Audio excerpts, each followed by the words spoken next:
இன்னைக்கு நம்ம என்ன பார்க்க போறோம்னா, கீரை தொக்கு தாங்க பார்க்க போறோம்.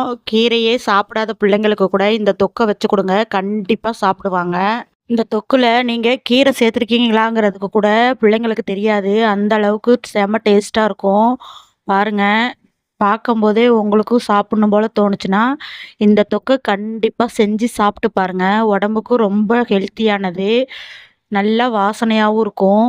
ஒரு முறை மட்டும் இத செஞ்சுட்டீங்கன்னா, அடுத்தடுத்து செஞ்சுக்கிட்டே இருப்பீங்க. இதை எப்படி செய்றதுன்னு பார்க்கலாம் வாங்க. Welcome to IG family cooking. Friends, நம்ம சேனல்ல வர எல்லா வீடியோக்களுமே பார்க்கணுன்னா, நம்ம சேனல சப்ஸ்கிரைப் பண்ணிக்கோங்க. அது கூடவே பெல் பட்டனையும் கிளிக் பண்ணிக்கோங்க.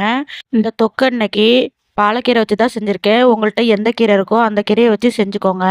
3 தக்காளி எடுத்துக்கோங்க. அத மிக்ஸியில போட்டு பேஸ்ட்டா அரைச்சு எடுத்து வச்சுக்கோங்க. ஒரு கடாய வச்சு அதில வெந்தயம் 1/2 ஸ்பூன் போட்டுக்கோங்க.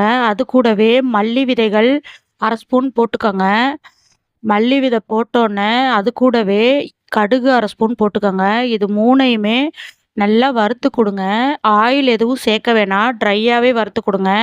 கடுகு நல்லா வெடிச்சு வரும் பாருங்க. அது வரைக்கும் இதை நல்லா வறுத்து கொடுங்க. பாருங்க, நான் எப்படி வறுக்கிறேன்னு பாருங்க. அது போலவே வறுத்து விட்டு கீழே இறக்கி ஆற விட்டுக்கோங்க. ஆற விட்டு மிக்ஸி ஜாரில் போட்டு பொடி பண்ணி எடுத்து வச்சுக்கோங்க. இது ஓரமாக இருக்கட்டும்.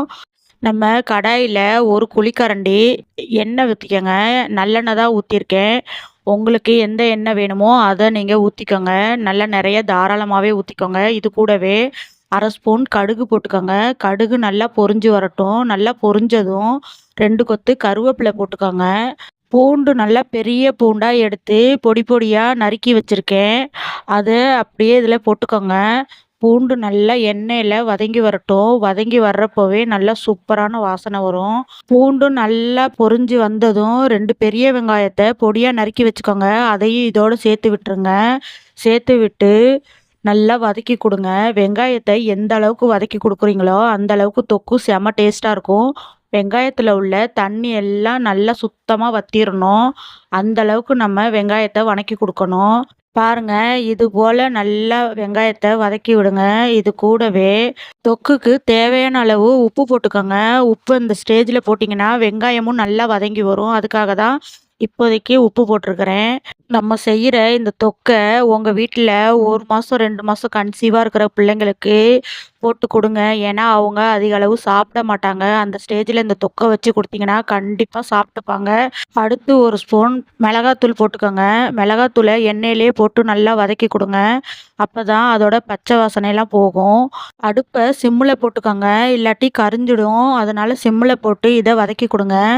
இதுக்கு அடுத்து நம்ம பேஸ்ட்டாக அரைச்சி வச்சுருக்க தக்காளி விழுதை இதோட சேர்த்து விட்டுருங்க. தக்காளி பேஸ்ட்டை இதோட சேர்த்தோன்னே நல்லா கலந்து விடுங்க. கலந்து விட்டோன்னே நம்ம நறுக்கி வச்சிருக்கிற கீரையை இதோட சேர்த்து விட்டுறலாம். பாருங்க, இந்த அளவுக்கு நான் நறுக்கி எடுத்து வச்சுருக்கேன். உங்களால் எவ்வளோ நைஸாக நறுக்க முடியுமோ அந்த அளவுக்கு கீரையை நைஸாக நறுக்கி எடுத்துக்கோங்க. அப்போ தான் இதில் கீரை போட்டதுக்கான அடையாளமே தெரியாமல் பிள்ளைங்களும் நல்லா சாப்பிடுவாங்க. முழுமையாக எல்லா கீரையும் சேர்த்து விட்டதுக்கப்புறமா நல்லா மிக்ஸ் பண்ணி விடுங்க. மிக்ஸ் பண்ணி ஒரே 1 நிமிஷம் மட்டும் வேக விடுங்க. ஏன்னா கீரை வந்து ரொம்ப நேரம் எடுக்காது வேகிறதுக்கு.